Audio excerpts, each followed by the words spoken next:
ब्रैथि मैहुर international theatre festival दिनै जागायजेनबाय दिनै 1 फेब्रुवारि आरो बै 4 फेब्रुवारिसिम जाहैगोन बियो आरो एबार लोरगि थिएटार ग्रुपआ बेखौ हारसिङै बानजायदों बेवहायनो जोङो गुबुन गुबुन माखासे हाबाफारिबो लाफानाय जादों दा फुंनि हाबाफारि हिसाबै जोंहा दिनै बेहाय सोरजिलु भिजुअल आर्टिस्ट ससाइटिजों कलाबरेसन खालामनानै मोनसे आर्ट कम्पिटिसन लाखिनाय जादों आरो लोगोसे जोङो बेवहाय हिस्टरि टेलिं कम्पिटिसनबो लाफानाय जादों नेक्स्ट डे 2 फेब्रुवारि खालि आरो जोबनाय सानाव जोंहा लानाय इन्डिजिनियास गेम्स कम्पिटिसनबो लानाय जादों दा बेवहाय जोंनि देग्लाय ब्रैथि मैहुर थिएटार फेस्टिभेलाव जोंनाव गासै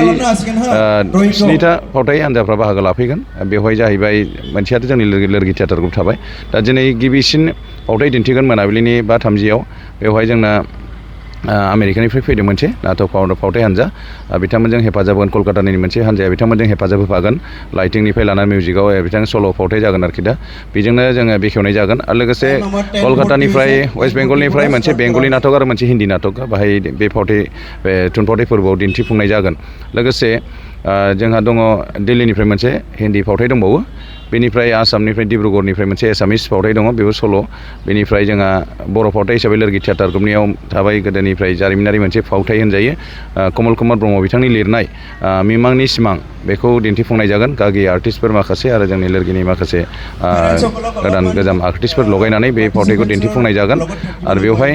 लोगोसे बर' फावथाय मोनसेया जाहैबाय बागानपारानिफ्राय बाक्सानि करिश्मा बर'नि रोनसोन्द्रि फावथाय हान्जाया दिन्थिफुंफैगोन बेखौ जोबथा सानाव हारसिङै लानाय जादों बेनो जाहैबाय अरगें लामा ना माथो अरगें लामा बे फावथाय मुङा अरगें लामा आरो बे फावथायफोरखौ जाहाथे बयबो नायफैलायो हेफाजाब होफैलायो सिगां समाव जेरैबायदि जोंखौ हेफाजाब होफैबाय थादों जोङो गिबिसिन फार्स्ट एडिसनखौ खुंनाय जादोंमोन 2023 हिसाबै 2023 जानुवारि 28निफ्राय फेब्रुवारि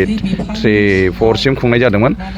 बेवहायबो गोबां इन्टारनेसनेल लेभेलनि बाहेरा एब्रडनिफ्राय गोबां हान्जाफ्रा बाहागो लाफैदों सेकेन्ड एडिसनावबो जोङो खुंनाय जादोंमोन 2024आव बेवहायबो गोबां बाहेरा बिदेशनिफ्राय फरेननिफ्राय इटालि इंलेन्ड गोबां जायगानिफ्राय बाहागो लाफैदोंमोन आरो थार्ड एडिसनावबो गोबां जायगानिफ्राय बिदेशनिफ्राय गोबां हान्जाफ्रा बाहागो लाफैदोंमोन दा बेबायदिनो सिगां समफ्राव जेरैबायदि जोंखौ हेफाजाब होलायफैदों जेरै फैनानै रायजो राजा बिथांमोनहा नायगिरि बिथांमोना जोंखौ थुलुंगा होफैदों फैनानै सापर्ट होफैदों बेखौ जों खावलायो दा जोङो जोंनि हाबाफारि बिदाबै मानगोनां बिटिसिनि मानगोनां गाहाय मावफुं सोद्रोमा चिफ सार हाग्रामा महिलारि सार बिथाङा फैगोन बायदि खोथा होदोंमोन दा बिथाङा दा बेलासियाव मोजां मिथिगोन सफैनो दस्रा खामानि गैयाबा फैगोन होनना बुंनाय जादों बेजों लोगोसे जोंनि बिटिसिनि माखासे जोंनि मावफुं सोद्रोमा बिथांमोन सारमोना फैगोन बेवहाय बेखेवगिरि हिसाबै दा बेखायनो जोङो बयखौबो खावलायो दा जोङो पाब्लिसिटिया एसे खम जानाय इमारजेन्सि जोंनो खामानि मावनाया जों बांद्रायबो गोबाव खालामनो हाया मानो जाहोना जाहैबाय जों बागुरुम्बा दोहौ दा बागुरुम्बा दोहौनि हाबाफारियाव नांथाबना थाजोबदों जों गासिबो लोरगिनि आर्टिस्टफ्रानो आरो बागुरुम्बा दोहौनि मेन हाबाफारि कअर्डिनेट खालामनाय आंनो गासैबो खामानियाव दा बेनिफ्राय लोगो लोगो आरो डाइरेक्ट राष्ट्रपति भवनाव जोङो रिपाब्लिक डेनि मोनसे प्रग्राम हाबाफारियाव जोङो करिय'ग्राफ खालामनो थांनाय जादों आरो माखासे हान्जाफ्रा जोंनिफ्राय बागुरुम्बा दोहौनिफ्रायनो मोनसे टिमबो थांदोंमोन नालाय दा बेवहाय बेस्थ' जाबाय थानानै जों मावनाया एसे हाखु दाखु जानायलाय पाब्लिसिटिया बिराद खम जानानै फैदों थेवबाबो जेखिनि जाय मिथिस्लाबो बयखौबो फैनो थाखाय आं खावलायो नायफैनो थाखाय गोजोननाय थाबाय जों बयखौबो भबिष्यतआवबो आरो इयुनाव जों बिदिनो बयनिसिमबो जोङो जोंनि जेसेबां हागौ जों मावनो नाजालांबाय थागोन जाले नोंथांमोननि रायजो राजा नोंथांमोननि जोंनि सापर्टल' नांगौ बेखिनिखौनो बुंबाय आं नोंथांमोना थुनफावथाय फोरबो मा उद्देश्य लानानै खुंनाय जायो उद्देश्यआनो जाहैबाय जोंहा इन्टारनेसनेल थिएटार फेस्टिभेल खुंनायनि खार'ना थिएटार फेस्टिभेल बुङोबा गोबाङानो बुंनो हागौ जोङो फरेननिफ्राय मानसि लेंबोदों बा बाहेरानिफ्राय बाहेरानिफ्राय लेंबोनानै सोरबाया बाहेरायावसो फैसा हरगारनाय जादों आरो जों नाथाय कालचार मोनसे माखासे जोङो गुबुननि खामानिखौ सोलोंनांगौ दं आरो जोङो जोंनि कालचारखौबो जों गुबुननो दिन्थिहोनांगौ दं आरोखि लोगोसे आरो जोंहा गोबां सोलोंनांगौ दं जों बे मोनथाम एडिसननि गेजेराव जोङो बिदेशनि नाटकआ माबायदि जायो मा आर्ट फर्म दङ जों बेफोरखौ नुनो मोन्दों आरोखि जोङो दा सोलोंनांगौ दं जोंहा जों गोबां दङ दा जोंनि बर' फावथायाथ' जोङो एक्सुवेलि जोंना बर' फावथाय गैलाखौनो होनजायोमोन आरोखि मोजाङै दा ओरैनो मबाइल थिएटार मोननैसो दङ बेनिफ्राय जों बर' फावथायखौ जों जुदि आवगायलांनोबा जोंनि बर' हारिमुखौ जुदि सिगां लांनोबा गासै खालि मोसानाय दामनाय देनायजोंल' खालायालासिनो फावथायनि थ्रुयैबो जों गोबां माबाखौ दैदेनलांनो हायो लोगोसे जोङो लोरगि थिएटार ग्रुपआ बे थांखिजोंनो जोंनि जाहाथे जोङो दा ओरैबायदि जायो गोबाङानो होनो मानो बाहेरा इन्टारनेसनेल खुंनानै बाहेरायाव फैसा हरदानोबो गोबां मिडियाफ्राव बुंनायबो खोनायो बा सोरबा फेसबुकाव जोंखौ बिराद ट्रल खालामनायखौ नुनो नाथाय मोनसे बुंनो सानदों जोङो बाहेरानि फेस्टिभेलाव बाहागो लाहैनो नाजायो बिरादनो जाय बुंग्राफोर बिसोरबो बिदिनो नाजायो आरोखि जों बाहेरानि फेस्टिभेलाव अब्ला जोंनि फेस्टिभेल खुंनायानो जुदि गाज्रिबा गुबुननि फेस्टिभेल गुबुनाबो जुदि खुङाबा अब्ला मारै जाहैगोन जोंबो दस्रायावथ' देखायहैनो हाया नङा होमबा जोंबो बेबायदिनो गुबुनाव इन्टारनेसनेल लेभेलाव थांगोन जोङो गुबुन जायगायाव देखायहैनो मोनबाय होमबासो जों कालचार देखायहैनो मोनबाय गोबां जायगायाव गोबां फेस्टिभेल जायो जोंनि नेसनेल फेस्टिभेल इन्टारनेसनेल फेस्टिभेल दा भारंगम फेस्टिभेल जागासिनो दं नेसनेल स्कुल अफ ड्रामायाव गोबां एप्लाइ खालायो बाहाय एप्लाइ खालायनानै सेलेक्सन जानाय जायो जोंहाबो जोंनि लोरगि थियेटार ग्रुपनि फेस्टिभेलाव जोङो सार्कुलार होनानै एप्लाइ खालामनाय जायो खिन्थु देग्लाय हास्लाबियाव जों डाइरेक्ट कल खालामनानै लानाय जादों आरोखि दा बोसोरथामा जों सार्कुलार खालामनायाव फार्स्ट एडिसनावथ' जोङो 73टा प्रप'जाल फैदोंमोन बिनि गेजेराव जों गासै 13टा फावथाय सायख'ना लानाय जादों सेकेन्ड एडिसनाव 37टा प्रप'जाल फैदोंमोन बेनिफ्राय थार्ड एडिसनाव 60+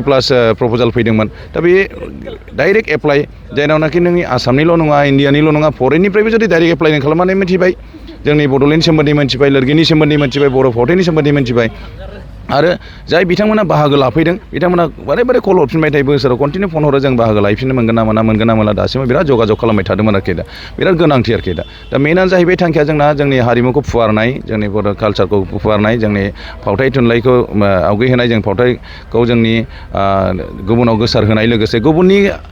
फावथायनि थ्रुयै जों मा टेकनिक दं बेफोरखौ सोलोंना लाखिनाय जाहाथे जों थुलुंगा होनाय गुबुननि आर्टिस्टफोरखौ नुनानै दिनै जेरै आमेरिकानि सासे फावथाय दिन्थिफैगोन बेबो मा स्टाइलाव खालामफैयो बेनिखौ नायनानै जों सोलोंनो मोनगोन दिनै लोरगिया हमना लादो जोङो